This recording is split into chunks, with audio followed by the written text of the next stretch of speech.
po sa istorbo. Bigyan po tayo ng pahintulot sa ating konduktor. Gusto ko lang po kayo ipanalangin sa ating safe travel. Huwag po kayo mag-alala dahil hindi po ako manghihingi ng pera. Tangi ko lang po dala ang goal sa umagang ito ay makapaghayag ng konting salita ng Diyos at may panalangin po tayo sa ating safe travel.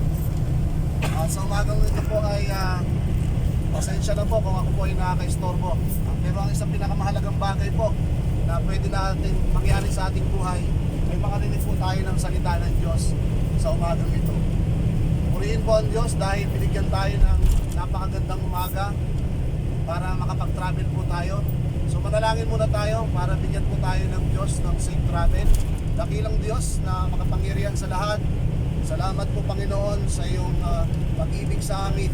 Salamat sa inyong pagmamahal dahil hindi mo kami hinayaan na hindi magising sa umagang ito. Samahan po kami Panginoon sa travel namin papunta sa aming mga pupuntahan. Dalangin namin Panginoon ang protection mo ay igawad mo sa amin ang aming bus at driver, ang aming konduktor. Bigyan mo sila ng wisdom sa pagdadrive upang maihatid kami ng maayos sa aming pupuntahan. Salamat Panginoon sa buhay ng mga kapatid naming nasa bus, mga kasama naming sa travel. Salamat sa kanilang mga buhay. Panginoon, i-bless mo ang mga buhay nila. Ano man Panginoon ang mga pinagdadaanan nila, ano man sitwasyon na mayroon sila, Panginoon, nandyan po kayo para sagutin ang aming mga panalangin. Sabi mo nga sa 1 Peter 5:7, pagkatiwala namin ang aming mga alalahanin sa inyo sapagkat kayo tunay na nagmamalasakit. Walang ibang tunay na nagmamalasakit sa tao kundi ang Diyos lamang. Kaya Panginoon, ito po yung aming pinapanghawakan ng mga pangako na ito. Salamat sa buhay ng bawat isa. Nawa ang mga salita mo ay matanim sa kanilang puso at ito ay magagamit nila sa buhay para panghawakan upang magpatuloy at sumampalataya Panginoon at kilalanin bilang Panginoon tagapagligtas ng kanilang buhay. Ito lang po ang aming dalangin sa umagang ito. Sa matamis na pangalan ni Jesus, ang lahat po ay magsabi ng Amen. Salamat po sa maikling panalangin, pero gusto ko lang po mag-share ng kaunting maikling devotion sa umagang ito na gusto ko lang magbigay ng katanungan na kumusta po ang inyong buhay spiritual, buhay tinatawag natin Kristiyano. Kumusta po ang inyong relasyon sa Diyos? Alam nyo, napakalagang bagay po ang relasyon natin sa Diyos. Sapagkat kung wala tayong tunay na relasyon sa Diyos, wala tayong tunay na kapayapaan. Kaya po ako nandito sa harapan nyo, magbabahagi ng kaunting salita na tunay, meron na po ba kayong tunay na kaligtasan? Kasi po mahalaga po ang buhay ng tao sa Diyos. Kaya po, may papansin kayo, may mga tumatayo sa bus, nangangaral, sa lansangan, sapagkat mahalaga po ang buhay ng tao, mahalaga po ang kaluluwa ng tao sa Diyos, sapagkat may pupuntahan po ang tao kapag po siya ay namatay. Kasi sabi po sa Hebrew 9:27, it's appointed to man to die once, and after that is judgment. Meron pong paghuhukom, meron pong pupuntahan ng tao. Kung narinig nyo na po yung kwento ng mayaman na si Lazaro sa Lucas chapter 16 verse 19 hanggang sa sumusunod po yan, hindi ko na po babasahin, paparaphrase ko na lang po. May isang mayaman na nakasuot ng magarang damit at may isa namang mahirap. Ito pong pangalan ay si Lazaro. So ito si Lazaro ay naghihintay lang dun sa pintuan ng mayaman upang makakain o mabudburan man lamang ng mumo para lamang sa makakain. Pero dumating po ang panahon na yung dalawa ay namatay, si mayaman at si Lazaro. At nung namatay po sila, mayroon pong pinuntahan. Saan po sila pumunta?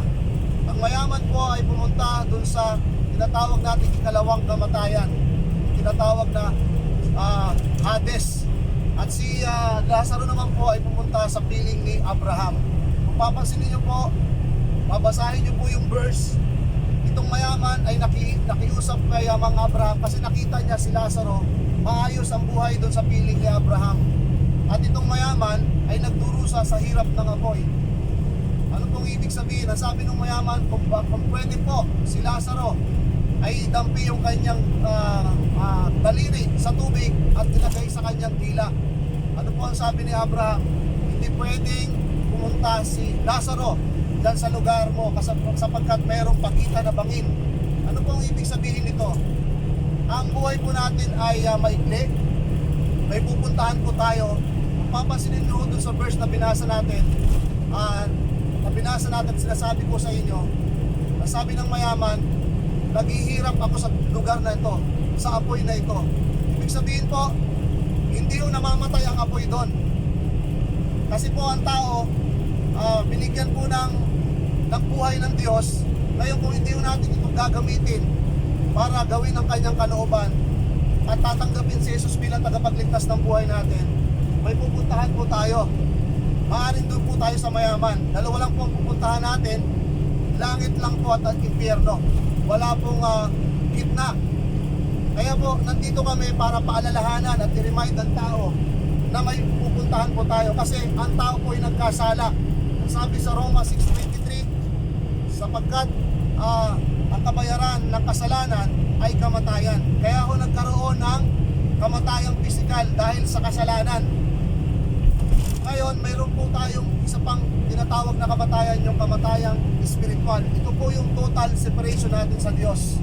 Na kapag wala po ang Diyos sa buhay natin, namatay po tayo, malayo sa Kanya, ang pupuntahan po natin ay ang pinuntahan ng mayaman. Hindi ko po sinasabi na lahat ng mayaman ay pupunta ho doon dahil marami pong mga mayayaman na tinanggap si Kristo bilang Panginoon tagapagligtas nila at nabuhay ng mayroong pagpapakumbaba, nabuhay ng mayroong Diyos sa kanilang puso.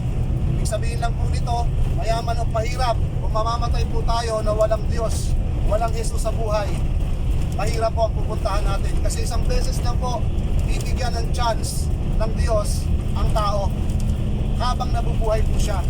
Kaya kung papansinin nyo yung verse na yun, puntahan nyo doon sa Luke 16, nagsisi po ang mayaman. Ang sabi niya, Amang Abraham, kung baka pwede po si Lazaro ay buhayin nyo upang bigyan ng babala ang aking mga kapatid. Mayroon pa siyang 5 kapatid. Sabi niya, bigyan po nyo ng babala yung aking 5 kapatid. Buhayin nyo po si Lazaro para po magpabigyang babala. Ano po ang sabi ni Abraham? Nandun na yung mga kautusan. Ibig sabihin, nandun na yung mga ngaral.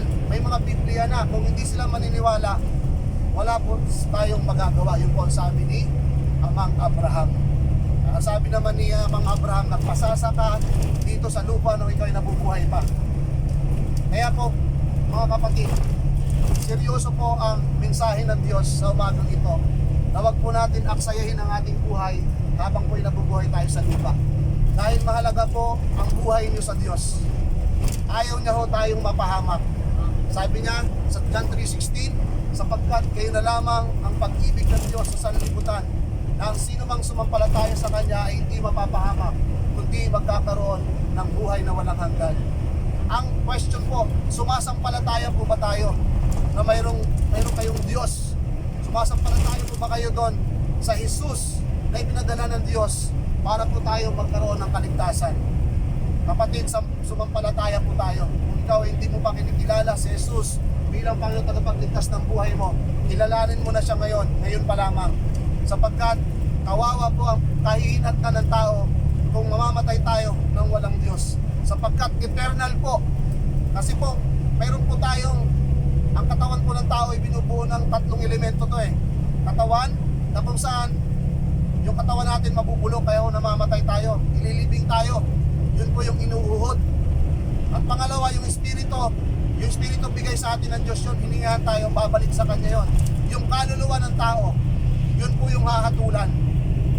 Ibig sabihin, tayong tao ngayon, kung nakakaramdam ka ng sakit, kung nakakaramdam ka ng bigati, yung kaluluwa, ganun din mararamdaman niya, siya pupunta dun sa impyerno, o sa tinatawag na kaparusahan.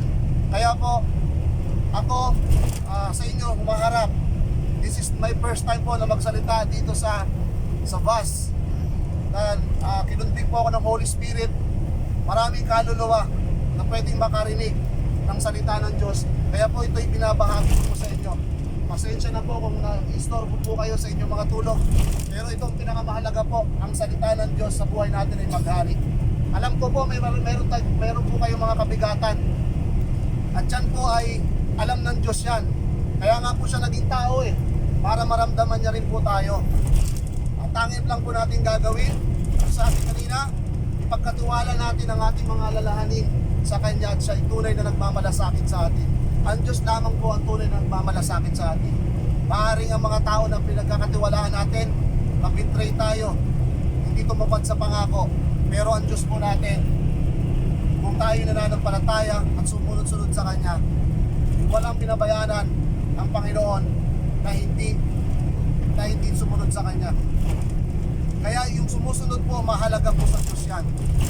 Kaya pagpalain po ang inyong mga buhay, nawa, sa mensahe na narinig nyo ngayon, napaka-importante po kasi dito Sabi nga po doon sa John 10:10, dumating ang magnanakaw para lang magnakaw, mangwasak at pumatay.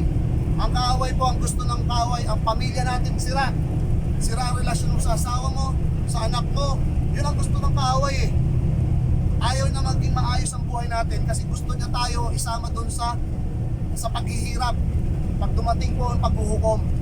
Pero dumating, ang sabi ni Jesus, dumating ako para magkaroon ng buhay ang mga tupa, para magkaroon ng buhay na ganap. Imagine mo, ang ino-offer ng Diyos sa atin ay buhay na walang hanggan.